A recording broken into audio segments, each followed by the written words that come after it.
confirmed cases, 321,922. Total recoveries, 295,580. Total fatalities or death, 5,604. Cumulative tests, 3,247,589. Reported by Minga Robson Mogaka from Kenya. I am because we are Ubuntu. Thank you. I am because we are Ubuntu. Thank you so much, Brother Robson, for giving us current situation which is going on in Kenya. We appreciate you. On next, we're going to have Elijah Nyabuti to present on behalf of our sister Anna Karina of Mozambique. Yes, Elijah, can you hear me? Yes, I can hear you. Yes, you can go ahead. Okay, let me report for Mozambique on behalf of Anna Karina. The report is dated 31st January 2022 to 5th February 2022. The country weekly activities in Mozambique. In Mozambique, Mozambique is a state of alert against xenophobic attacks against Mozambican immigrants. So there was spread some rumors that there was a possibility of xenophobic attacks against immigrants, and there was an ultimatum that immigrants should leave the country by January 23rd. Because the country is in the middle of the rainy season, a number of cyclones of tropical diseases were probably increased, and the health units were congested. During this time, hospitalization was a big challenge.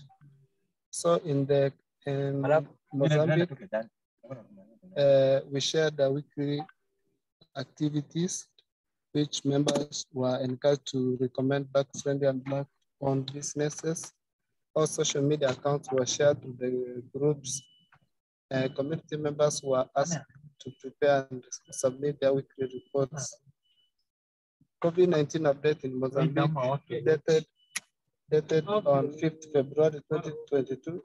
The track trace test was 7,082,230. Interest test was 7,082,230. Performed test was 1,232,829. Tested positive were 224,224. Tested negative were deaths were 2,183. The recoveries were 215,935. Quarantine were 290. On behalf of Anna Karina from Mozambique, I am Elijah Nyabuti. I am because we are. I am because we are. Thank you so much, Brother Elijah Nyabuti, for giving us a report on behalf of our sister Anna Karina of Mozambique. We appreciate you. On next, I'm going to have Joe Kendichi to report on behalf of South Africa. Yes, Brother Joe, can you hear me? Yes, I hear you properly, clear. Yes, thank you so much. You can go ahead and present a report on behalf of South Africa. I feel honored to present a report on behalf of South Africa. South Africa weekly report from 30th January 2022 to 5th February 2022. This day is 5th February 2022. Weekly activity. On 29th January 2022, the community had a Zoom meeting where I Love Black People mission was discussed, and we had a class session with Dr. Iodine Wright and Nana Akwan-Sensele. We get little history of Haiti Creole start on dialect form from two languages which had developed from beginning to become a first language with global migration of people and the transformation of culture and voluntary migration were also element of the age of fast and far-flung European empire were constructed on the basis of economic exploitation and racism. Ideal of inhuman right began about the mid-1600 and ending about 18, similarly to the rise of the plantation, where American gave a rise to the need of large supply of cheap workers who will not die for diseases and who will not assess the right within empire and legal system. Modern notion of racism developed an end of native language of different types of languages. Political and economic controlled power rests in this consistent, defined by differences in observable physical characteristics such as skin color and hair, but it's also signified ethnic, cultural, linguistic, and religious differences that animate persistent conflict between social group. By racism, we mean term, Chinese, and pattern of political domination and economic exploitation that exists between racials as well as the religious, biological, and other ideals that sustain, impede racial conflict, hence racism to the socio-economic barrier. Africans must start to feed on their own food, speaking their own official language, forget foreign and solve their problem without any interference. Make a leader to know we are passion leader, not to fear their reign. We love and respect each other, and to promote Pan-African project far and wide. Africa will be greatest continent on earth. We mineral, arable land if we respect the unity. Pan-African Review, troop trained by AFRICOM, has been behind 9 coups d'etat on the African continent. In 13 years of military command, exists all but one of G5 Sahel countries have experienced a coup in that period, and that military training that US and France provide troops in these countries through the various AFRICOM exercises in the French Foreign Legion, other installation present in Sirius concert. Regular newsletter was shared, which highlight our 8 essential categories: education, health, legal, finance, transportation, beauty, food, accommodation. Announcements was made to members who had confirmed attendance as free I Love Black People online event. Next step for getting involved with your help, we are building a global network to help protect Black people from racism and xenophobia. Learn how more and how about our mission, get involved well in time to get on the call. Make sure to have a good internet connection and join meeting using this link. Registered as of our families and friends to be members and ambassadors of I Love Black People, to do so in order to bring continent to our door. Social media accounts were shared to group members, was encouraged to follow, like, and comment. Community members and ambassadors was encouraged to attend on live event which aim to build global network to help protect from racism and xenophobia. COVID-19 update in South Africa. Death 345. Recoveries 203,705. Fully vaccinated is 11,103,908. Submitted by Poto Mosepetsi. I'm because we are. I'm because we are. Thank you so much, Brother Joe Kendichi. Can you go ahead? I can see our brother Joseph Iluomba on call. I think he didn't manage to join us today. And also, I would like to welcome others who have just joined us. We are currently having country reports from different countries. We welcome you. We always know that we love you and we appreciate all of your support. Thank you all. I appreciate all of you. Brother Joe, you can go ahead and present on behalf of Tanzania. Yeah, thank you. I feel honored to present for our brother from Tanzania. Tanzania Weekly Report from 29 January 2022 to 04 February 2022, date 22 January 2022. Weekly activity in Tanzania. On 29 January 2022, the community had a Zoom meeting where I Love Black People mission was discussed, and we had a class session with Tyron Wright, Nana Akwo Sensele. Regular newsletter was shared, which highlight on 8 essential categories: education, health, legal, finance, transportation, health, food, and accommodation.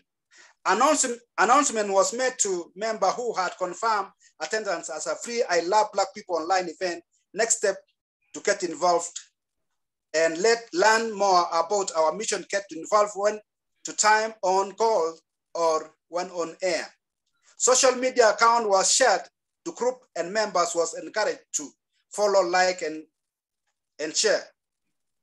Community members and ambassadors were encouraged to attend our online event, which also aimed to build global network to help protect people from racism and xenophobia. I am because we are submitted by Joseph E. Luhamba. Thank you. I am because we are. Thank you so much, Brother Joe Kendichi, for representing for Tanzania on behalf of our brother Joseph. We appreciate you. On next, we're going to have Elijah Nyabuti to present our last report for today, which is for our brother Lisulo Muhau from Zambia. Yes, Brother Elijah. Yes, I can hear you. Yes, you can go ahead and present a report on behalf of our brother in Tanzania. Yes, on behalf of Lisulo Muhau from Gambia.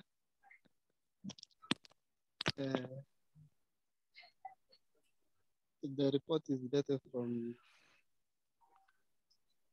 22nd to 4th February 2022. We started by sensitizing our members in the district of Lusaka to name Black-owned businesses according to our 8 essential categories. We engaging everyone to join our various social media so that they can learn more about our movement, I Love Black People movement. The COVID-19 report in Gambia, the confirmed cases are 402. Cumulative confirmed cases were 305,959. The cumulative test done was 3,189,906. The recoveries were 298,547. Total vaccinated were 738,794. On behalf of Lisulo Muhau from Gambia, I am Elijah Nyabuti.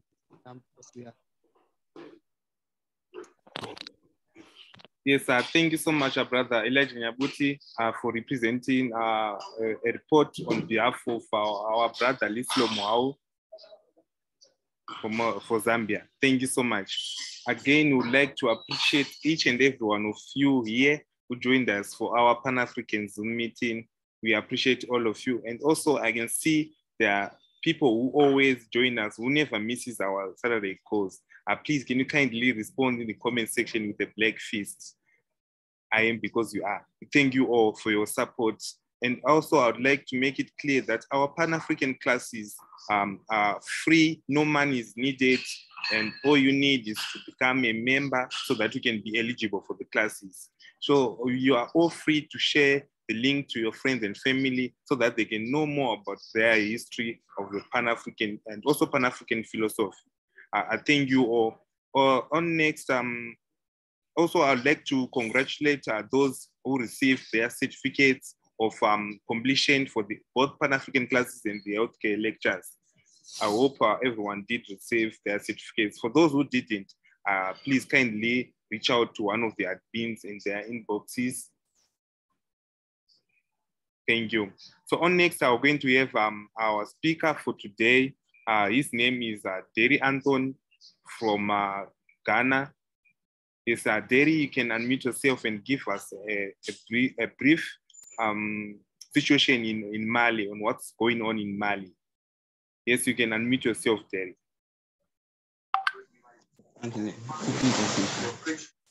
Hello.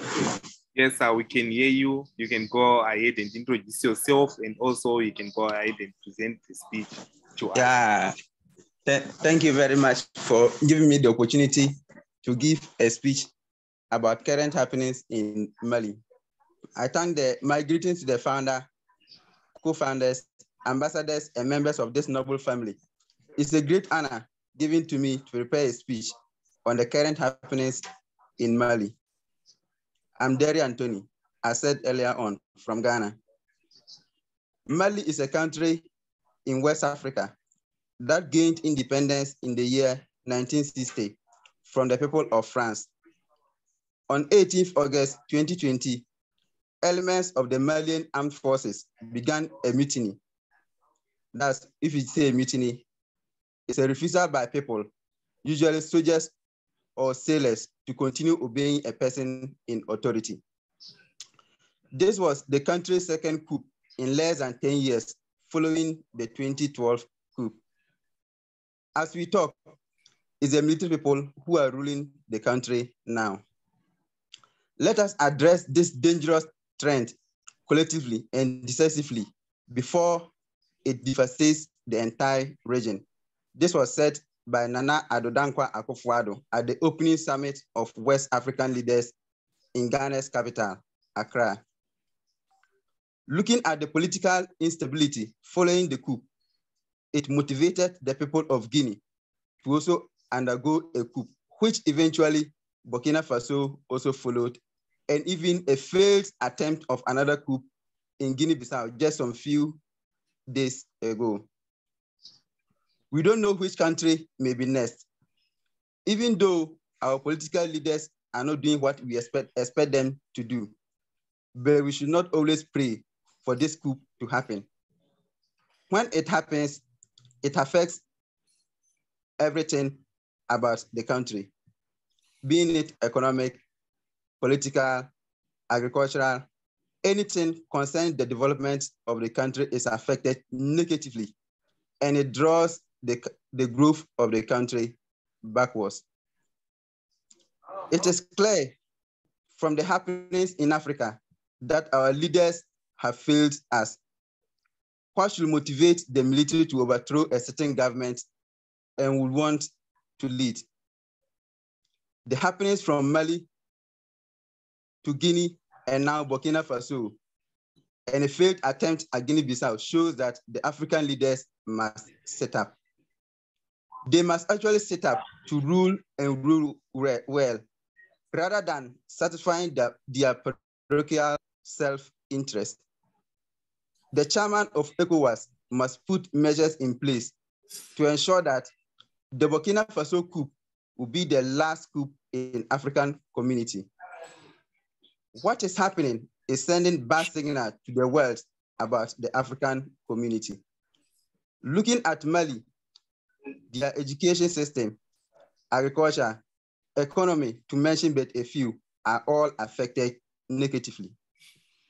I don't think any investor will want to invest in a country that is politically unstable. And I don't think any of us will be happy if a family member or close friend tells us that he or she is traveling to Mali today. Even if you bid the person farewell, what we may add is, please be careful. This caution will be given to the person will not be the same caution we'll give to someone who is to travel to a well-practiced democratic country. So you see that our farewell messages to our family and friends are affected depending on where the person is traveling to.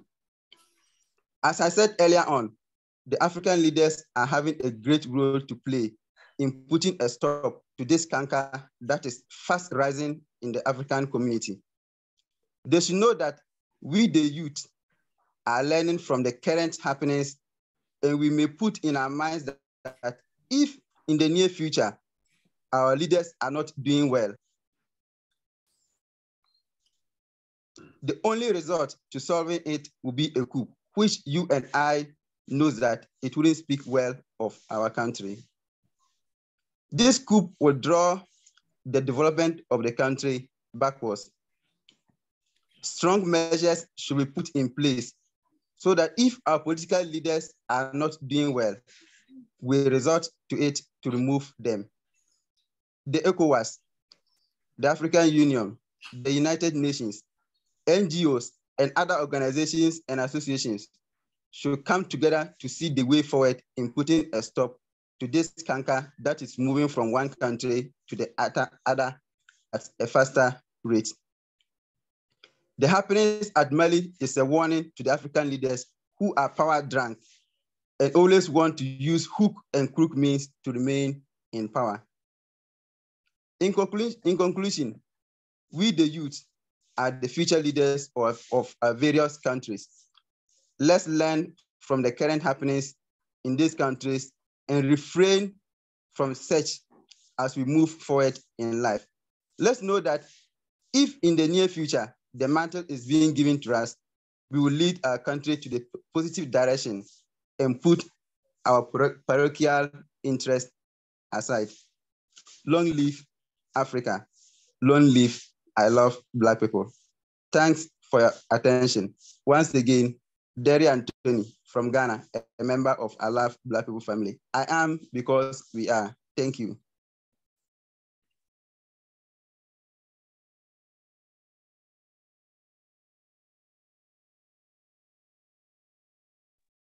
Yeah, sorry, I was on mute. Thank you so much, Brother Derry Anton, for the update, for the updates, and also giving us an insightful of what's going on in Mali. We appreciate you. And also, I see in the comment section there was Roland who was commenting about France, which was cut off from the ties with Mali. If you'd like to comment, Brother Roland Owusu, you can raise your hand as well so that you can comment. And we appreciate you, Brother Derry, for giving us the situation which is going on in Mali right now. And also would like to encourage all our brothers and sisters who reside in Mali that we are with you, and our co-founders are paving a way so that they can see what they can do to help you. We are family and we love you. Thank you all. And also another note which I want to address is that if you haven't checked yet our Global Green Book for the 2021 edition, please kindly visit Amazon and check out the Black Book for I Love Black People. Thank you. We appreciate your support if you share it to friends and family so that they can support I Love Black People by purchasing the Green Book, which was launched a few days ago on Amazon. You can go ahead and check it. I'll share the link in the comment section for those who are interested so that they can go and check it out. Thank you all. We appreciate all of you for your support. And also, in the upcoming months, it will be announced in the group. We're going to launch the I Love Black People mobile application. It will be available on both iOS and also Android. So I would like to encourage our members and ambassadors and everyone here on our Zoom meeting to be the first people to use the application. And your feedbacks and are also expected for us to improve because we are a family and we are there to correct and to mold each other so that we can advance ourselves in protecting our family, friends, and ourselves from racism and xenophobia. So you can sign up to be on the waiting list for the application, which is due to come in a few months to come. It will be launched very soon. So let's look out for the application and let's be the first one to use the application. I can see our numbers now. We have 30, we're on 45. I understand some people are having challenges of Wi-Fi and also are having challenges of Wi-Fi. So we apologize for them not joining us. And also I can see in our WhatsApp, people are complaining about network connections, so they couldn't be with us. Our apologies are to you. Hopefully next time you will be able to join the meeting and learn more about the Love Black People and also the Pan-African class. Yes, so people were asking about the application. Yeah, it's good news that for all those people who have iOS, that is iPhones, and also Android devices, they can have access to the app. Thank you. Yes, so we are free to invite our friends and family to join us here on Zoom and learn more about Love Black People. So on next, we are going to have our sister Nana Akua to present on the healthcare lecture. So Nana Akua, you can unmute yourself. Good day, everyone. Good day. Hello. Day. How are you? I'm great. I'm great. So let me, my view on my,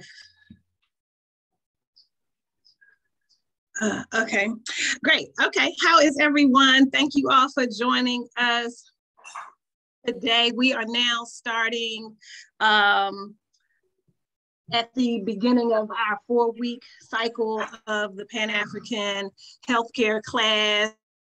Hey, Vine, I see your face. Hello, everybody who I can see faces. Joel and Prince and Insa and Kevin, I think just clicked out. Hey, Kevin and McDonald and Kwanda and Roland and Derek and anybody else. Peace, everybody. I appreciate you for showing your beautiful Black faces. Wonderful, wonderful, wonderful. And if I missed anybody, I have to scroll through. But if I see a new face, I'll definitely give you a shout out. So I am going to kind of start at the beginning of how our series starts, where we talk about what holistic healing is and what it means and what holistic health is and all of that. And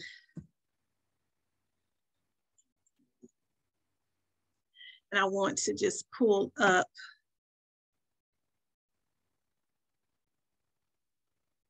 we'll see how easy or how difficult this is, but I'll pull up our document and let me share this.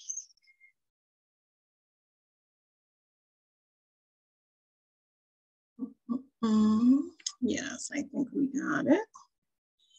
And when I am able to get to a proper scanner, sometimes I scan just from an app that I have on my phone, but, and I'm sure it's, again, user error. I have 2 laser printers, one of which for sure has a scanner on it, but I don't have it connected to where I can easily scan it into an electronic file. So I'll go to a friend's office this week. Actually, we're going today, but that won't help us for today. So next week, I have added some handouts to each of the 4-week packets so that we can just switch it up a little bit. I came across some additional information that kind of provides a little more of a demonstration, some images and graphics and things that kind of demonstrate a little better what we're talking about. And so we'll have those next week. But let's just start off with, what holistic health is, right? We know that our mainstream, or what we here call Western medicine or allopathic, which is probably the most accurate description of regular medical doctors that they practice in hospitals and your typical clinics and such, are allopathic doctors, or what we call Western medicine. But we know that holistic health deals specifically with natural healing and holistic modalities. And so this word chart kind of gives some examples of the things that are addressed in holistic health. So we know there's a integration of food and vitamins and minerals and spiritual assistance and mental or emotional assistance. We know that we deal maybe on the spiritual level or in regards to faith. We deal with vegetables and spirits and fruits and finding the root cause, and we focus on energy. So there are a lot of the healing modalities include energy healing, creating balance, herbs, different things like that. So I like exercise, and there's several that I missed here. But this word graph here just kind of gives an idea of some of the components of holistic health. And so a couple of definitions are: holistic medicine is the form of healing that considers the whole person, mind, body, and spirit. And some people include emotions in that. And basically the goal is to achieve optimal health and wellness. So we know that you look at it in a holistic way, dealing with all of those components and not just focusing on the symptoms of a condition, but what the root cause is and how it impacts the physical, spiritual, and emotional self. In the mental self or the mental well-being. And so the concepts, I thought it was important to include these holistic healing principles just so that you're really clear on what it means to be treating a condition or treating your healing holistically. And I highly encourage you to seek out professionals that address your health in all of these components, I should say. So basically the focus is optimal health, right? We're talking about not just, again, the symptom, but every aspect that affects a person's well-being, and knowing that the body must be brought into balance. The physical, the environmental, the mental, the emotional, the social, the spiritual aspects of human experience have to all be addressed, and they all impact a person's life, right? We know that healing power of love. We know that love is the root of it all. And you have to have a practitioner that's kind, that's patient, that's accepting. Even if you go in and you have a different view of things, they have to lovingly accept who you are. That is what makes them a great healer, and that is what assists in the healing. Looking at the person as a whole person, knowing that it's just not aspects, that it's not just a condition, prevention and treatment, not just treating an issue when it has arisen, but hopefully avoiding certain conditions that maybe you're prone to based on your lifestyle, your diet, your biological or your gene makeup. The innate healing power, this is focusing on you have the innate healing power. So a practitioner that does not value your own opinion, your own ability to heal yourself, including you in the process, that's going to be an issue. And you have to accept that you have the power, and you need someone that will help evoke that in you, knowing that you are part of your own healing process. You also want someone that integrates all the different healing systems. So even if, for example, you combine, I think this is the complementary medicine piece that I think this is a good example of. So even if someone goes to an allopathic doctor or a regular medical doctor, but you still choose to integrate some other natural healing modalities, you focus more on nutrition, you decide to use herbs or homeopathics and some of the natural healing remedies in conjunction with if you choose to take some prescription medications, but knowing that you can still have some say or some control over some of the healing aspects. You may decide for or against a particular surgery or certain types of drugs, but just knowing someone is supportive of whatever decision you use or make in terms of your healing, that's important. You also want somebody who has a relationship-centered care. They care about your relationship with them. They're not just coming in telling you what to do, here, take this, and not listening to you, not feeling like you are partnered with your healer. That's very important. Both of you are integral parts. They have a certain base of knowledge. However, they will not know everything. And what they will not know is your body. You know your habits, your routine, your diet, your lifestyle. You know when something is not right in your body. So all of these things are important when we're talking about healing. And then individuality is important. You want a practitioner that's going to focus on you. You are unique from anyone else. So that ties into you knowing yourself and you being a part of your healing.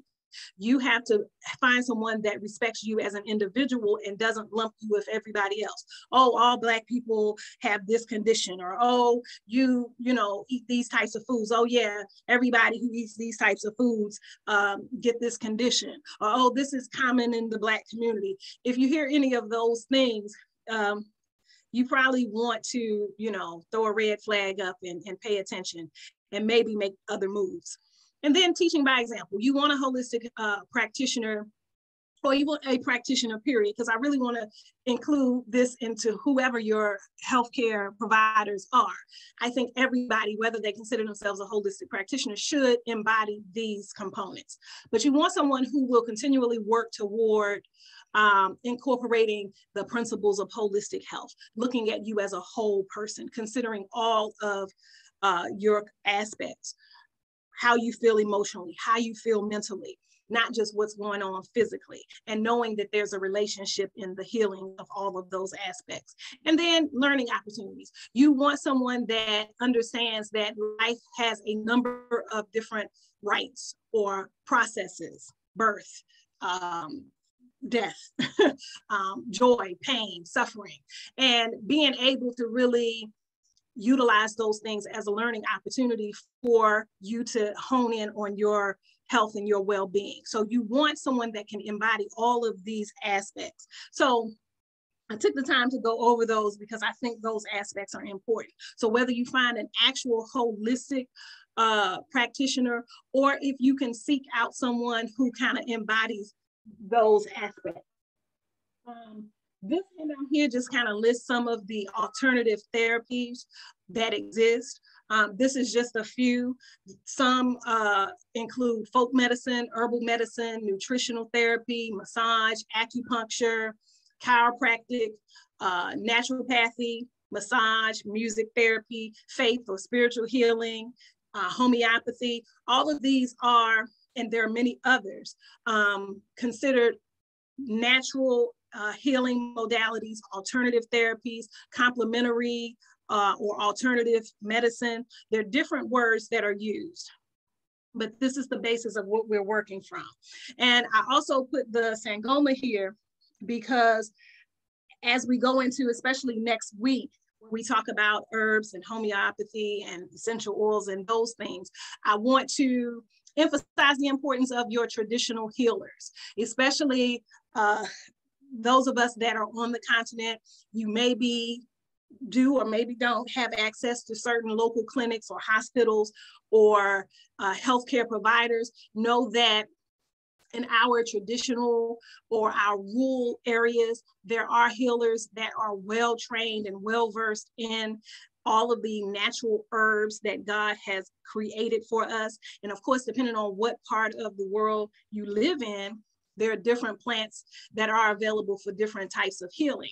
This is the type of person that you would seek out. So if I mention plants or herbs that are not local to where you are, this is the type of person you would go to find what healing herbs, what healing plants and things are available in your area that can be used for different health conditions. Okay, so I think I want to skip over these aspects of this. And a lot of the information is just more so for you to have, read up on. A lot of this is kind of basic information. Sometimes people need to know where to start when you want to switch over and be more holistic minded and focus on natural healing. So these are just some aspects to consider. They go into chakras and vibrational healing and meridians and some holistic principles that we've already kind of talked about. So this is just sort of for your information. What I want to do is go into our nutritional part. So this is a very, very abbreviated discussion about nutrients, okay? But just to have a basic understanding of what nutrients are, and then there are several pages of vitamins and minerals and how to find them. And I wanted to kind of focus on that so that you have the basic understanding of these concepts. So what is a nutrient, or what are nutrients? Nutrients are substances found in food, and they provide nutrition or nourishment to the body, okay? So any food substance that contains nourishment for the body is considered a nutrient. And of course, these nutrients fall under 6 different types: carbohydrates, fats, proteins, vitamins, minerals, and water, okay? So we know that all 6 of these are considered nutrients. Some are considered micronutrients, some are considered macronutrients, but they are all essential for our physical and actually in our emotional and spiritual well-being as well, because everything is related, everything is important, everything is relevant. So some of the charts that I have listed here are more so for, again, your reference. There's a much more detailed chart, but this one just kind of gives you a quick overview of how and where to find different nutrients. But I'd like to go to the larger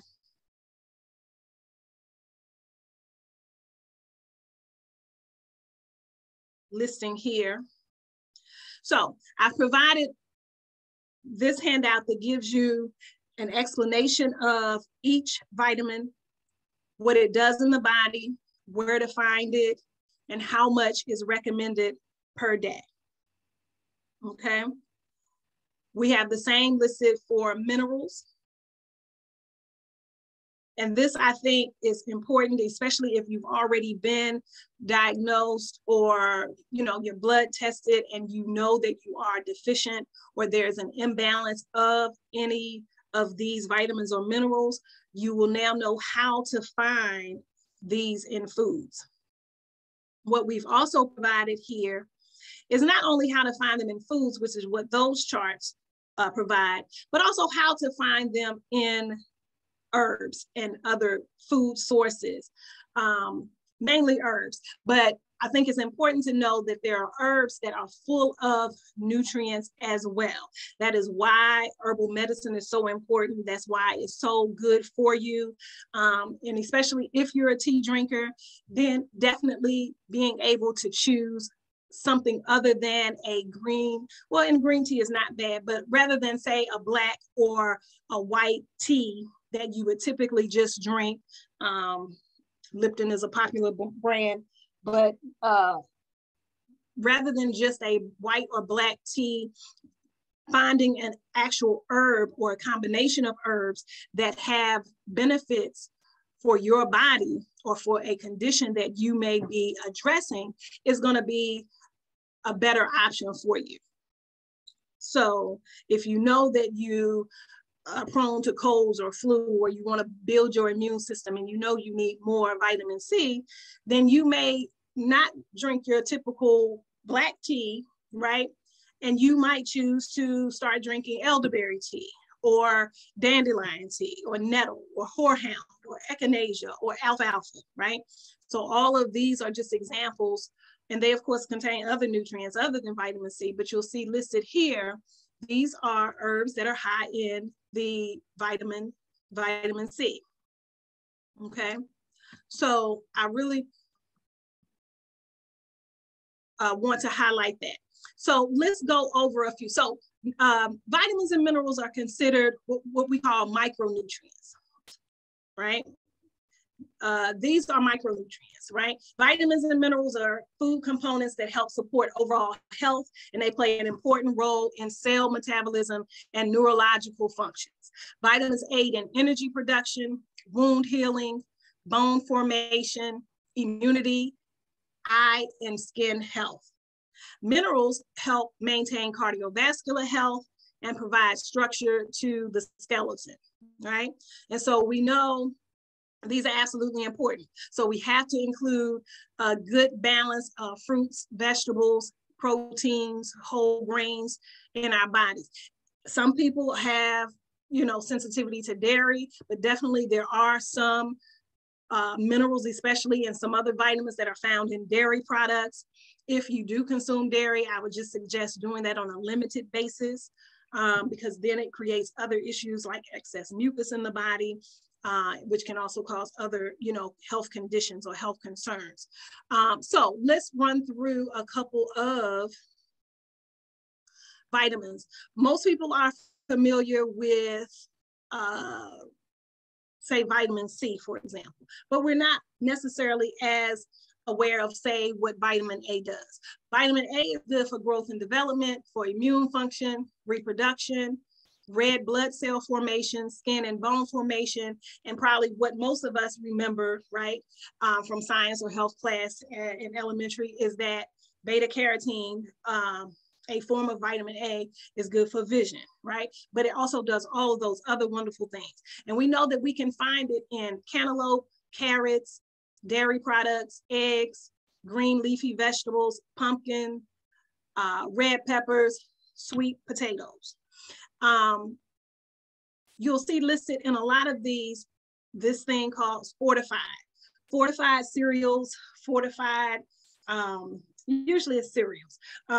Some other things they'll fortify, like some of the nut or seed milks, you'll see it fortified, meaning they've added or they've had to add different nutrients to it. Ideally, we want to get it from the actual whole food itself without having had to add different vitamins and minerals to it. Okay, so if you can get it from those other options, that's going to be best. Vitamin D is a big one, I think, and I don't know about it. I always say this every cycle. I would really be interested, and maybe when I go and travel some countries on the continent this summer, I'll try to find out. But vitamin D is a very well-known vitamin here in the States these days as being deficient. Most people here in this part of the world these days, and it kind of came out of nowhere. I would have to say that it has to do with something with the soil and how foods are being produced now. But every time you look, we're now vitamin D deficient, and that hadn't been the case a decade or 2 or 3 ago. But we know that vitamin D is important for blood pressure regulation, bone growth, calcium balance, hormone production, immune function, and nervous system function. So we know that we find it in eggs and certain types of fish like herring, mackerel, salmon, trout, and tuna, fish liver oil. And then of course you see all of these fortified foods, right? So we know that they'll add vitamin D to orange juice, or they'll add it to dairy products, cereals, soy drinks, or even rice milk or oat milk and other things like that. So again, if you consume these things anyway and it's been added to it, fine. However, you really want, again, to get to a natural source of the vitamin D. And this, so say, for example, someone that's vegan or vegetarian, they're not going to go for these options of the fish products or the egg products. So an ideal way for that person, let me give you this example, would be to include some of these herbs that naturally contain vitamin D. So in this case, alfalfa, chickweed, eyebright, fenugreek, oat straw, mullein, sarsaparilla, thyme, red raspberry, rose. All of these herbs are high in vitamin D. So for the person that does not consume eggs or fish, this is going to be a good option for them to get vitamin D. Okay, so that's how that works. I wanted to give you an example of how to really look at that. Vitamin K, not often spoke about, but this is essential for blood clotting and developing strong bones. So we get vitamin K from green vegetables such as broccoli, kale, spinach, turnip greens, collards, Swiss chard, mustard greens, right? And then so on and so forth. I will not go through each one, but some of these, a lot of people who have skin or hair or nail issues will know about biotin. A lot of times people will buy supplements for that. It's good for your hair and your skin, but also it's good for energy storage, protein, carbohydrate, and fat metabolism. And it's found in avocados, cauliflower, eggs, liver, salmon, whole grains, and such. Okay, so utilize this list. If you are not familiar with thiamine or bioflavin or some of the niacin and some of these other vitamins, this is your opportunity to understand how these things work and why they are essential to our diets. In terms of minerals, most people are familiar with calcium, but maybe not so much chromium, for example. Chromium is essential for insulin function. Okay, it's also essential for protein, carbohydrate, and fat metabolism. So chromium, we know people who have issues regulating their blood sugar or who are diabetic maybe have heard of chromium, but chromium is important. It is an essential mineral. So broccoli, fruits like apples and bananas, grapes, oranges, this is where you'll find chromium. Meats, certain spices. Hey, and you see how they've listed some herbs here, right? So a lot of these listings don't include herb sources of these vitamins and minerals, but it's great that this one does. So garlic and basil, we know, is high in chromium. And then turkey and whole grains, right? And then some people are not familiar with other minerals that are important for the body, like iodine. So we know that iodine is important for growth and development, metabolism, reproduction, thyroid, hormone production. And you'll find this in potatoes, seafood, seaweed, turkey, breads and cereals. Again, if you consume dairy, you'll find it in dairy products, the iodized salt. I'm not so much a proponent of that. I really think you should get it in other ways or other sources. Sea foods or sea vegetables, I should say. So not seafoods like fish and shrimp, but seafoods like the sea vegetables, such as the seaweed that's listed here, are better options for your iodine. So that includes dulse, spirulina. These are all vegetables that grow in the sea, and they naturally contain your iodine, right? Iron is a underrated, and unless you've ever had low iron and suffered some of the symptoms of that, you may or may not be familiar with iron and the importance of iron. But we know that it's important for energy production, growth and development, immune function, red blood cell formation, reproduction, and wound healing, right? And so iron is found in dark green vegetables, beans, peas, meats, poultry, prunes and prune juice, raisins, seafood, and different whole grains. Iron is very important. A lot of good iron-rich herbs as well. But another thing that's not listed here is Blackstrap Molasses. Not very tasty. It's not like your regular molasses that you would want to put on some pancakes. It's a very strong, thick taste, but it's very high in iron. So a very good alternative to add to your diet if you are iron deficient. But let's also skip down to our herb sources for iron. Because a lot of times people who limit meat consumption will struggle with getting enough iron in the body as well. So here we are, a lot of good options here for iron, okay? So if you are not eating meat or dairy and things of that nature, you can get iron from sarsaparilla, garlic, skullcap, golden seal, celery, alfalfa, burdock, nettle, yellow dock, yerba mate, horehound, red raspberry, and so on and so forth. So these are all good options if you are not, especially if you are not a meat eater, or if you feel you don't eat enough of your dark leafy greens. Include some of these herbs into your diet so that you can get enough iron. So we've talked about the micronutrients of vitamins and minerals. So let's go back to some of the, what we would consider macronutrients, okay? Macronutrients are your proteins, your carbohydrates, and your fat. So proteins we know are found mostly in meat, right? Beef, pork, chicken, game, wild meats, fish, seafood, but it's also found in eggs, soybeans, legumes, but also there are other plant-based sources of proteins. Now there's a handout about that, and I will scroll to that in a second. So just know that it's not just meats that you will find protein. There are other plant-based options for that. But know that proteins are a macronutrient, an essential nutrient, because the protein provides the body with amino acids. And these are the building blocks. These are things that are needed for growth, development, and the repair and maintenance of body tissue. So we know that the protein provides structure to muscle and bone, and it repairs tissues when damaged, and it helps the immune cells fight inflammation and infection. Okay, so proteins are very important.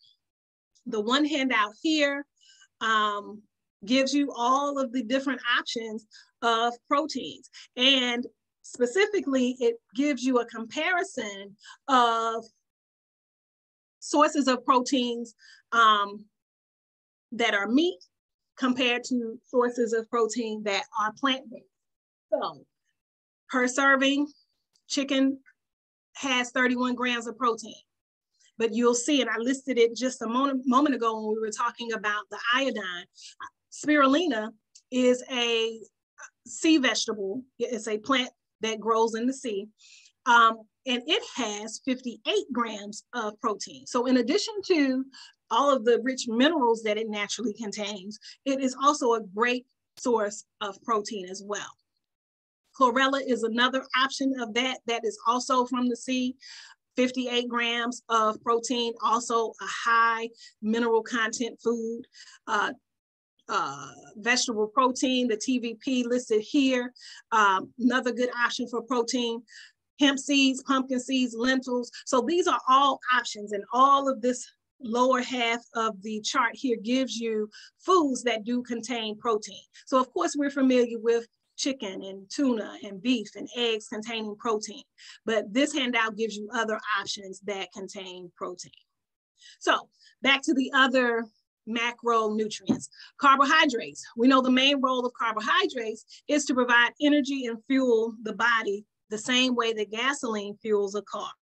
Okay, so these are foods like corn, chayote, which I don't know what that is. I'll have to look that up. Beans, plantains, rice, tortilla, potatoes, and other vegetables such as yuca. We know that bread, not your best option for carbs, and fruit also contain carbohydrates. But we know that these sugars and starches provide carbohydrates for energy. So it's essential, and carbohydrates are absolutely necessary. It's not something that's bad because we may choose the wrong carbohydrates or overeat the carbohydrates, but they do provide essential substances for the body to produce enough energy to go about our day, to function, to do all the activities that we do, walking, talking, running, lifting objects, moving, all of these things. Carbohydrates is what allows the body to do that. It's needed for growth, and it's essential for developing children and developing babies, or preparing pregnant women to develop the babies. So carbohydrates are important. What we will talk about, I think that's in class 3 or 4, is how to choose, or the right carbs to choose. And basically, we know that there is a number assigned to all foods that contain carbohydrates called the glycemic index. So we know that These foods have a starch content, but the glycemic index gives us a measuring tool to determine which ones are good to consume and which ones we should avoid. So they're low, moderate, and high glycemic foods. So we would stay away from the high glycemic foods. They have the highest concentration of carbohydrates. And these would be the bad carbs that elevate our blood sugar and causes the pancreas to, produce insulin to kind of bring it back down. And this, wreaks havoc on the body. So knowing the right types of carbs to choose and include in the diet is important. So studying the glycemic index will help you achieve that. But if you're doing it in terms of fruit and vegetable sources and whole grains, but the ones that are lower glycemic, that's going to be your best bet, as opposed to just straight candies and cakes and breads and sweets and things that we know will quickly elevate your blood sugar, okay? Fats, we know fat, another thing, another nutrient that gets a bad rap. We know that fats are necessary. It's just a matter of choosing the right fats as well. Dietary fat, which is found in oils, coconut, nuts, milk, cheese, meat, poultry, fish. These provide structure to cells and cushions membranes to help prevent damage. Oils and fats are also essential for absorbing fat-soluble vitamins, such as vitamin A, a nutrient that's important for healthy eyes and lungs, among other things. We've talked about vitamin A earlier, right? So it's all about finding the best options for your fats. Avocados and coconut oil, or oils that are expeller pressed or cold pressed, and not a lot of dairy types of fats. Fats that, and limiting the fats are going to be the key. All depends on what your diet is. If you're doing meat or flesh, then you would want your salmon, which will give you the healthy fats, your omega-3 and 6 essential fatty acids, for example. So these are the macro and micronutrients, but the last one that we have not discussed yet is water. So we know that water is also an essential nutrient.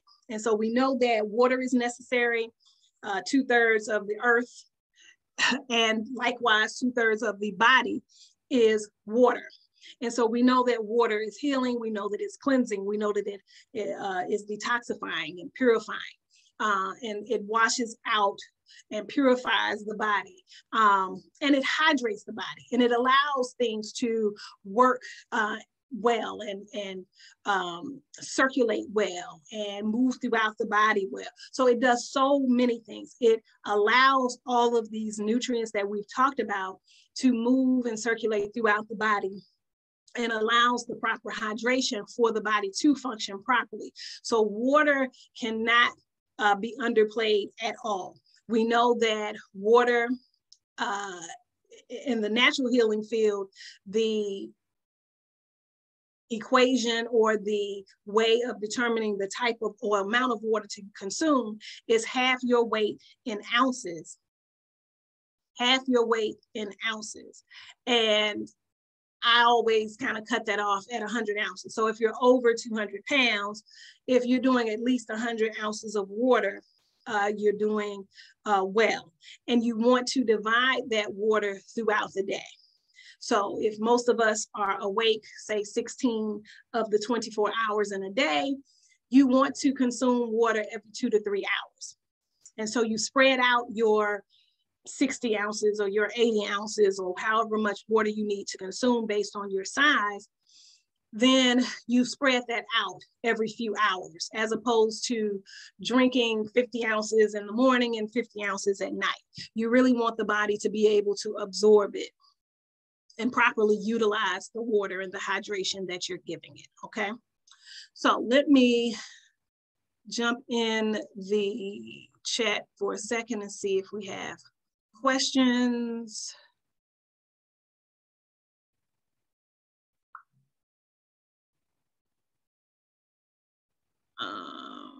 Greetings, greetings, everyone that sent their greetings.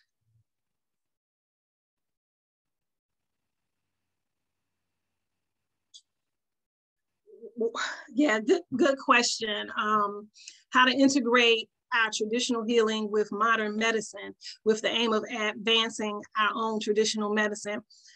Very good question, but not a very easy, a simple answer. I think that we have to all empower ourselves with how important it is to use our own traditional medicines and not look at it as evil or taboo or wicked or witchcraft or whatever different views that we may have on traditional medicine, first and foremost. So we sometimes first have to change how we view it, which is the very reason I included the picture of the Sangoma, where some people, because of their religious beliefs, would think that that person is working some bad black magic or throwing bad medicine or what have you. And that's not what traditional medicine is about. And so we have to first change our mindset and then embrace it and start utilizing it as we can.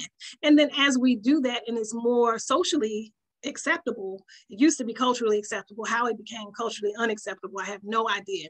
But we have to start doing it for ourselves. So incorporating it. So even if you have a health clinic or a health practitioner you go to, and you have a condition that you treat with, say, allopathic or Western medicine, but still having the good sense of mind to still incorporate the simple things we've talked about today. If it's as simple as replacing your Lipton tea with, you know, an herbal tea that would help assist in elevating your vitamin and mineral uptake. You know, these are things that we can do. And then talking about it as much as we can, not being afraid to say to your practitioner, this is what I use. Oh yeah, I use herbs, I do vitamins, I try to eat well so that I can avoid having to take these prescriptions that you're, you know, offering or pushing or what have you. So it's not an easy answer. It's a multi-dimensional kind of fight, but this is where it starts, arming ourselves with the knowledge about why it's important to utilize natural holistic medicine.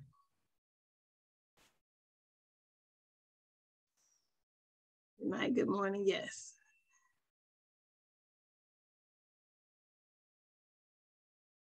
Yes, thank you, Sudan, thank you. Okay, so no other questions then. Thank you for the comments and thank you for that great question. Yeah, I wish I had the answer to things, but we're doing it. You know, we're using it. We're putting value back into what natural medicine is. We're putting the value into it and knowing it's important and utilizing it for ourselves and for our families and advocating it within our communities. So I want to highlight a couple of about some basic principles again, drinking water instead of sugary sodas. Alkaline is best. I also do alkaline water. If I can't do alkaline water, I do distilled water. If all you can get is a good purified water using reverse osmosis, that's fine. But as natural, as pure water as you can find, that's what you want to get, and you want to consume it throughout the day for as much as you need based on your weight. If you can limit not only meat and dairy products, but also sugar, because that's a really, really big issue for a lot of people. I always stress that. I'm not currently vegetarian. I have been, and even those who are vegetarian may have excluded meat and dairy from the diet, but still struggle with sugar. And we know that sugar can cause just as many problems as meat and dairy. So we really need to put as much emphasis on all of these things to limit them from the diet until we completely exclude it. Or you may decide that that's not your goal, but to limit it is going to always be the best option. One thing we haven't discussed that I'll just say a word about here is alkaline and acidic foods. So in trying to improve your diet, if you've not made the decision to be vegetarian, for example, or to completely cut out sugar, a good way to do sort of a modification of your diet to increase, proper nutrients and avoiding certain toxic foods is to follow sort of an alkaline diet. Or even if it's 60 or 70% alkaline and only, 30 or 40% of acidic foods or acid forming foods, this could improve your health, because the acid forming foods are going to be your sugary foods, your meats, your dairy, things of that nature, and your fruits and vegetables, your whole grains, your plant-based diet are your alkaline forming foods. So there are charts that you can probably Google, and I've had at least 2 good alkaline food charts. I'll have to go through and see if I can find it and include that in the packet that I plan to scan in later today. But that might be an easier way for people to transition to a better diet, not focusing on just not having any meat or not having any sugar or starch, but trying to just do more alkaline forming foods, okay? So there are different types of diets. Raw food diet, this basically is focusing on foods that are not cooked above, I think, 115 degrees or so, and having foods that are raw, fresh, unprocessed, fruits, vegetables. Some people use food dehydrators, some people marinate, some people use nuts and a lot to replace meats, and they'll make different dishes with nut meats and things of that nature. So there are all kinds of ways to have raw food. Raw food includes a lot of juicing sometimes, where you're using the actual raw fruits and vegetables as a juice food or a juice meal. And that goes into juicing or juice fasting as another diet choice. Usually this is not one that people do every day, but perhaps 3 to 7 to 21 days, maybe a few times a year with the change of each season. Or some people will pick one day a week that they'll do a juice fast or liquid meals. So there's all kinds of ways to incorporate a juice fast or a juice diet. So that's up to you, but basically this just includes juicing raw fruits and vegetables. From a holistic perspective, we don't generally mix fruits and vegetables together though. Now with this recent surge of smoothies, where you'll have greens and fruits mixed together, that's generally not what we do for proper digestion. So it's not something that I advocate. I don't know if it's this, I think it is this class, so I better move along. Later in the next couple of minutes, we'll talk about proper food combining so that foods digest properly, right? And fruits and vegetables do not go together. So you're gonna have, say, your fruit juices in the morning and your vegetable juices for lunch and dinner, or however you choose to do it. But generally, we don't mix those. I already mentioned the alkaline diet. Again, this is great because it keeps your body's pH balanced.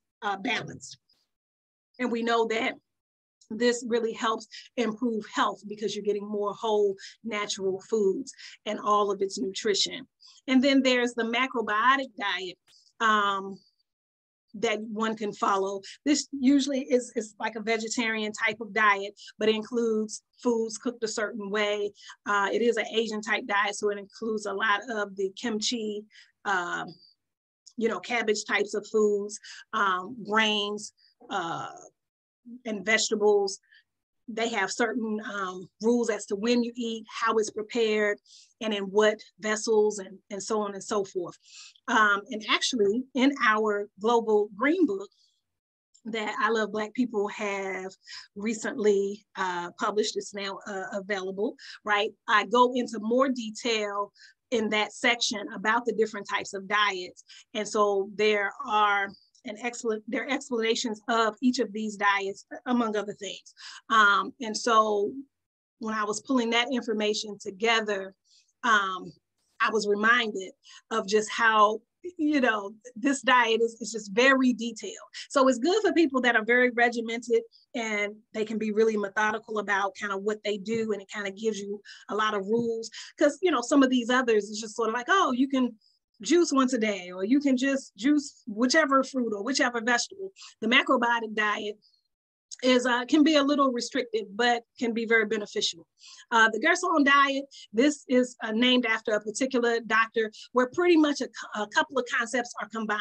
So it's focusing on organic vegetarian diets, including coffee enemas and certain supplements, along with raw juices. And so this, you could, of course, Google more information on, but it's sort of combining the whole concept of a healthy lifestyle.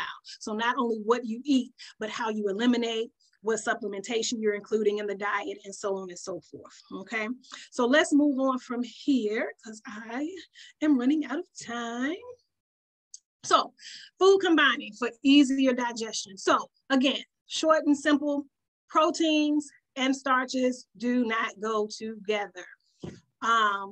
Proteins and vegetables combine well for proper digestion. Starches and vegetables combine well for proper digestion. And it makes no difference what you eat if you don't eat it properly, right? So for as much effort, right, because we've spent even most of this conversation today talking about what to eat or what to include to get proper nutrition. But if you don't eat it in a way that your body can properly digest it and then absorb the nutrients that the foods contain, then it is all pointless. It is all for naught, right? So combining your foods with the right foods is crucial. So food combining, very important. So again, we have to focus on what to eat, how to eat it, and when to eat it, okay? So we've talked about what to eat, we've talked about when to eat it. And so let me just say, or how to eat it. Let me give a word about when. The best information I have, or the best thing I can say about when to eat, is to say when not to eat. If you are in a rush, if you are highly upset or agitated, or you are experiencing some type of emotional crisis, right? These are the times to avoid eating, okay? It interferes with proper digestion if you eat when you are upset, and that can be sad, that can be angry, that can be whatever extreme emotion that will interfere with digestion. If you are in a rush and you are in a hurry, you don't have time to sit calmly, peacefully, and eat slowly and chewing your food well, that is not a good time to eat. So if you're in a rush, maybe grab what you're eating, get to where you're going, do what it is you have to do, and then maybe sit. If it's in your car, if it's on the side of the street, if it's, on a bench in a park, if it's in your lunchroom at your job. But try to sit and be free of anything else, right? And just focus on eating. Eat slowly, chewing your food well. These all help with how your food is digested. So again, we put a lot of emphasis on what to eat, but not so much how to eat it, like is demonstrated here, or when to eat it, okay? So some other tips here, and I like this handout for this reason, right, is this just gives some basic rules of sort of what to eat. And I will say there are at least 2 or 3 other handouts that I am going to add to this packet that I will be scanning in. Let me just point that out now. I don't have the visual for you. I do have it saved by the time I try pulling it up. Who knows how long that'll take, right? But before we get into these kind of general tips, I want to say a word about food colors or dyes that are in foods, okay? And I have this really nice handout that talks about the different food dyes that are commonly found in foods, especially here in the US. Now, I know certain parts of Europe are really good about banning certain foods that they know are bad. The US has not really gotten to that place. So there are definitely food colorings, among other things, that are added to foods for really no nutritional value at all. And on top of that, are harmful. So we have to say a word about that. So if you have this food and it's red and it's not a beet or a watermelon or a red pepper or something, right? It will most likely have red number 40 in it. And we know that this causes hyperactivity and various types of cancer. There's also a red number 3, which is linked to thyroid cancer and chromosomal damage. If you are eating a food that has a yellowish tint or maybe a greenish tint, right? It may have yellow number 5 or yellow number 6 in it, right? So these artificial colors are linked to hyperactivity, chromosome damage, thyroid tumors, kidney and adrenal gland tumors, okay? Among other things. Same thing again, something that's green or some other green dyes mixed to make some other color, blue, green, what have you. Green number 3 is linked to bladder and testes tumors. Tumors in the bladder or the testicles. There's also a blue number 1 and a blue number 2. Again, for your blue foods, or purple, probably they mix something, right? The blues and the greens to make these different colors, blues, purples, greens, what have you.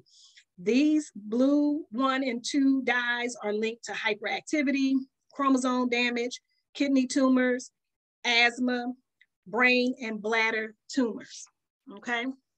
So I think it's ridiculous, especially, you know, baby foods or foods that are targeted towards children. These are the foods that have all of these ridiculous colors, right? And they serve no purpose. I have never given, I'm very, very particular. I've made it a point to avoid all of these child, quote unquote, foods or children's foods that have all of these colors because of these types of cancers and tumors and nervous system disorders and things that they cause. They're completely unnecessary.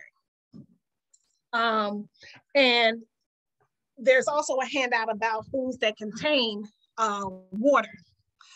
These are foods that are rich in water. I'll add that next time to the packet, but there are foods that are hydrating foods that contain a lot of water. And we know in the discussion about water, I will make sure to include that next time.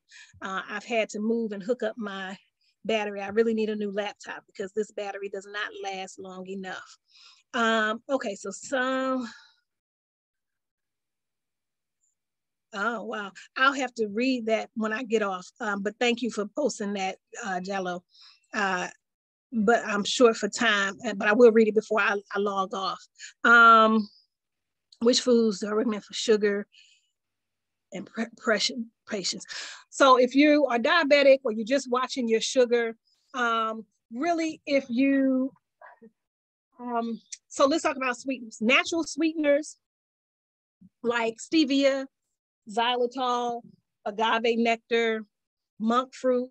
These are things you want to sweeten your foods with. So even if you still want your cakes or cookies, make it from scratch, but make it from scratch using, if possible, organic ingredients, your flours and things. You can even get wheat-free flours. If you're having issues with gluten, you can use these natural sugars. But if you're talking about fruits, for example, you want the lower glycemic foods that are more rich in fiber, like your apples, your pears, your plums, your berries, your citrus fruits, not the sweet fruits like the mangoes and the grapes and the bananas and melons and things like that. Not that they don't have nutritional value, but if you're limiting your sugar, you have to limit those types of fruits. Same thing with vegetables. You have to limit your root vegetables because these are your sweet foods. These are your more starchy foods. And I'm sure that's going to be very hard for an African-born person, right, to hear, right? So, you know, saying cut out your white yam, or cut out your kinky with your fermented corn and some of these other things, or your yucca, or all of these things, your rice, that's going to be difficult. But if you're having problems managing your blood sugar, that's going to be crucial. And that's the place to start. Eating more vegetables.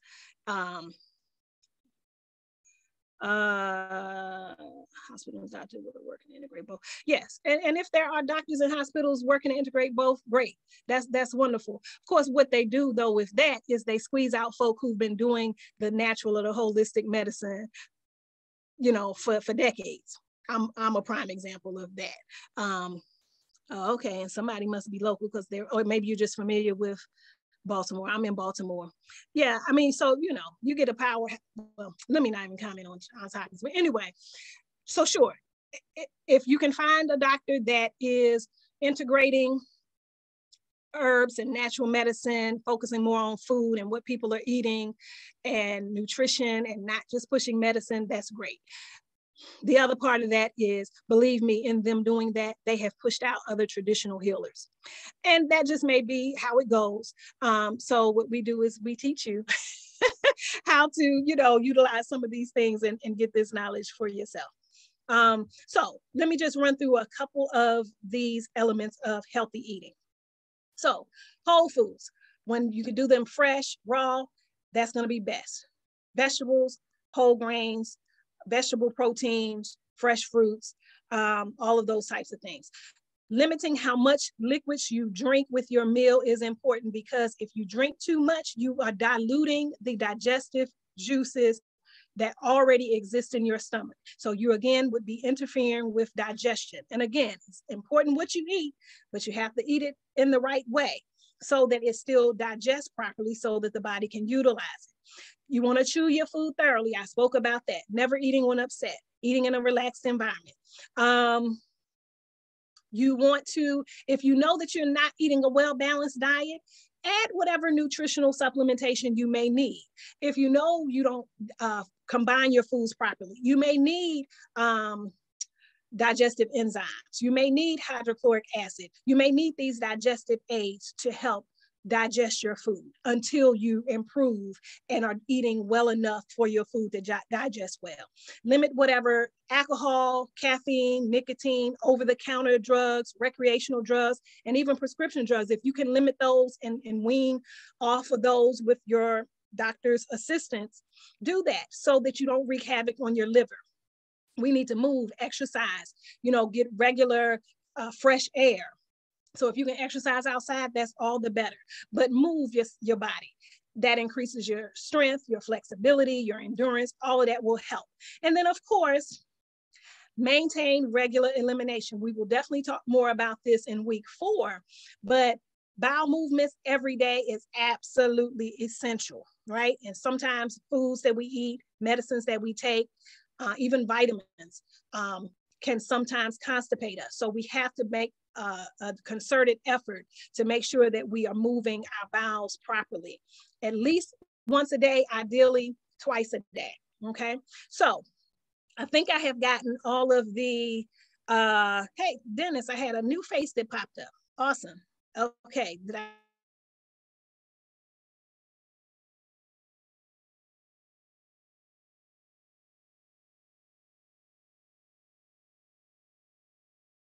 off? I failed to add my email. If you would like to get this packet, you're not in the WhatsApp group and you need me to email this to you, feel free. I've added my email.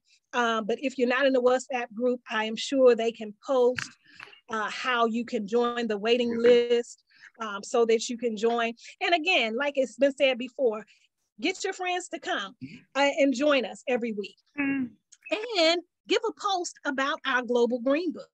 So post it, use your social media to help support the things that we're doing. And you say, hey, I'm connected to these people, whether you're an ambassador or a member or not. We're supporting what I Love Black people do. And the Global Green Book is one excellent way to do that. It's on Amazon. Give a post about it in your social media and, you know, support what we're doing. So thanks for joining us. And as always, I bid you good health and peace. Thank you so much, Nana Kua, for the wonderful lecture. Yeah, we have posted the link to our green book on the chat section. You can check it out, everyone. Thank you all. On next, we're going to have Dr. Tyreen Wright on today Pan-African organizing class. Yes, Dr. Tyreen Wright, you can unmute yourself. Yeah. Yes, I'm here. I'm here. Hold on one second, because so today is going to be a little different because I have to cut my session short, but I wanted to come on and introduce myself. Let me get in one little stationary place because I'm actually in New York City. All right. Okay. About to attend a funeral, so unfortunately, but let me get to a stationary place. So right. Welcome everyone, but I wanted to come on and welcome everyone to the Pan-African History and Ideological Training course for I Love Black People. And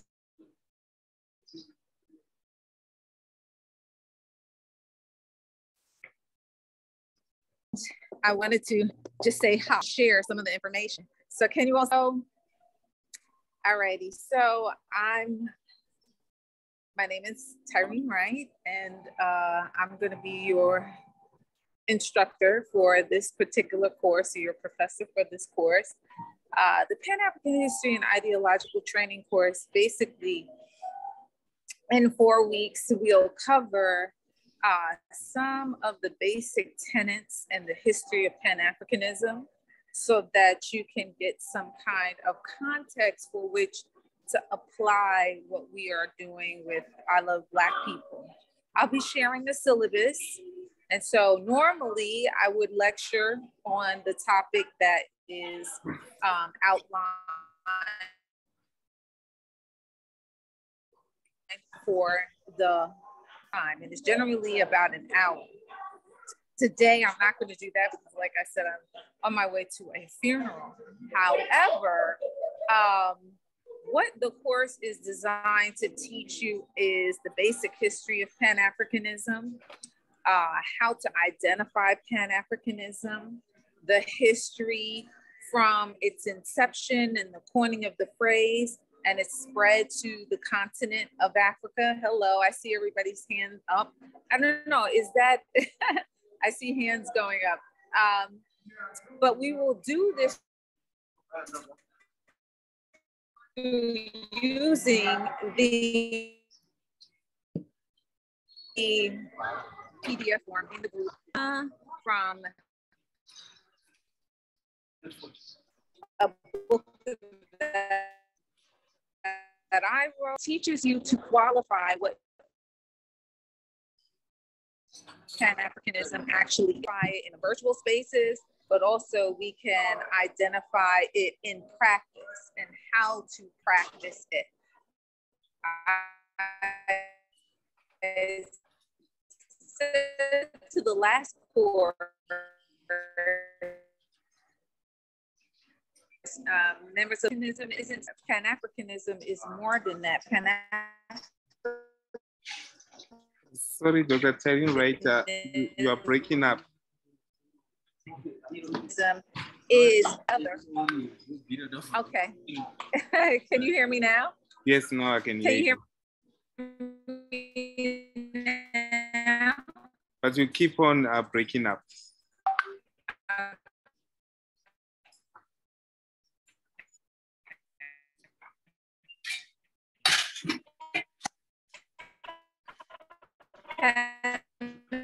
Africanism, basically, is this better? Can you hear me? Yes, I can hear you. All right, well, I'm gonna cut, huh? But you're breaking up. Okay, I'm gonna cut it short then, so that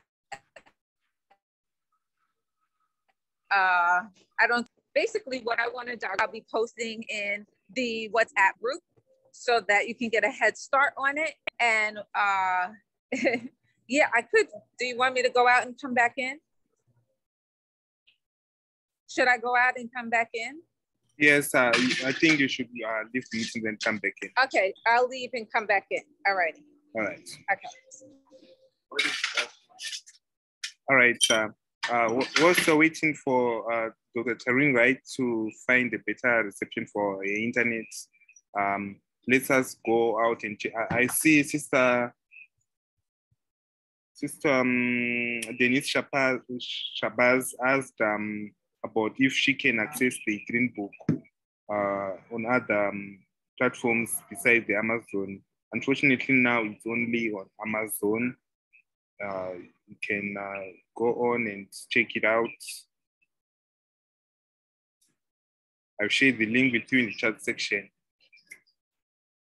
And also, Yvonne, maybe later on you can assist Sister Shabazz to get access for our Green Book.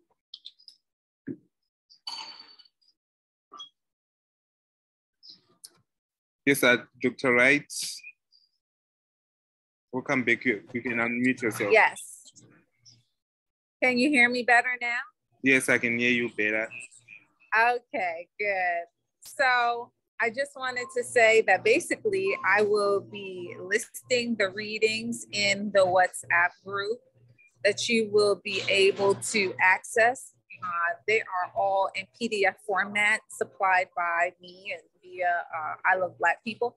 Please save the readings because the readings are not necessarily easy to come by. They come from a number of various texts and would probably cost you a little bit of money if you try to gather all of them on your own. So I would suggest you keeping, you know, a virtual file, or if you have the capability to print all these readings out, then I would keep them because we use a range of sources from individual writings to using sources that come from collective bodies such as the first Pan-African Congress and the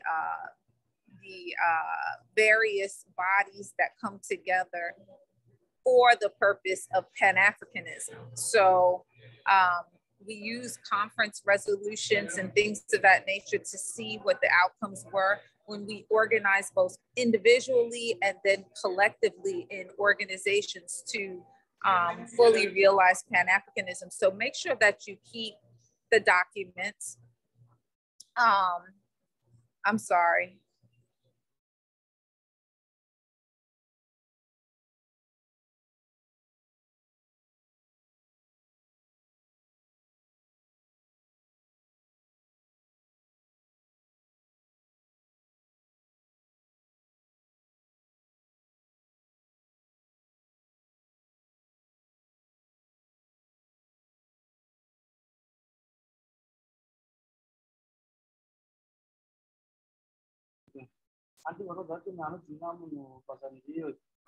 Yes, Dr. Taryn Wright is joining again. She's facing network challenges. Okay, we're gonna try this one more time. Yes. Okay, so I'm back. This is not the norm for those of you who are, this is a lot of you, it's your first time. Normally I'm home and stationary and not coming into the city, but if you know anything about New York City, it's very hectic and crazy right now. So that's where I'm at. That being said, I hope you got a chance to hear the last part of that. Please have some place to stockpile your documents that we will be giving you through the group. And I'll see you in the group. Essentially, I'll be posting the readings. We'll have a discussion during the week amongst ourselves. And then I'll lecture on the weekend on Saturdays, okay? So it's a pleasure meeting you all. I just sort of wanted you to connect the name to the face, and we will be talking. The group, the materials usually go out on Monday night. Some places that's already Tuesday morning, but some of you, because some of you are on the continent and other places, so sometimes you'll see them Tuesday morning, but generally Monday night, the readings for the week go out and we discuss until Saturday morning when we have our session, okay? So I will see you in the groups.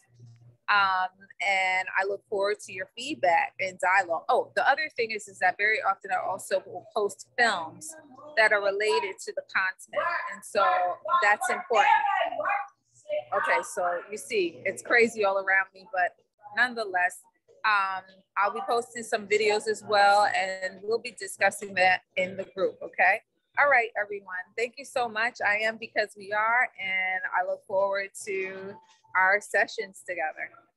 I am because you are. Our deepest condolences to you, Professor Alkaline Diet. Thank you very much. Thank you so much. Okay, bye-bye. Thank you so much. Bye-bye. Bye. Thank you so much, everyone who managed to stay with us till this time. Here in Zimbabwe, it's around 4 minutes to 7 p.m. Some of you are in the morning, afternoon, and also in the evening, same as me. Thank you all. We appreciate all of you. For those who are asking to join our group, we've shared the link in the comment section so that you can join the group. It's the waiting list for the next session for our Pan-African history class. We thank you. Unfortunately, Dr. Alkaline Diet today couldn't share more information. She just introduced herself to you guys, for the new people who are starting the classes. Thank you all. We appreciate all of you. Enjoy the rest of evening, your morning, and the day. We appreciate all of you and we love you. Thank you. I am because you are. For those on Facebook, the link is also on the description. You can join if you would like to learn more about Pan-African history. Thank you all. I love the people, members and ambassadors, as we appreciate you. This is the month of love. So let's all spread love. Hashtag spread the love. Thank you all. And also happy Black History Month to everyone of you. We appreciate you. We are humbled. Thank you. Thank you. I can see there's Joel, the movement. Did you manage to join the group, the movement?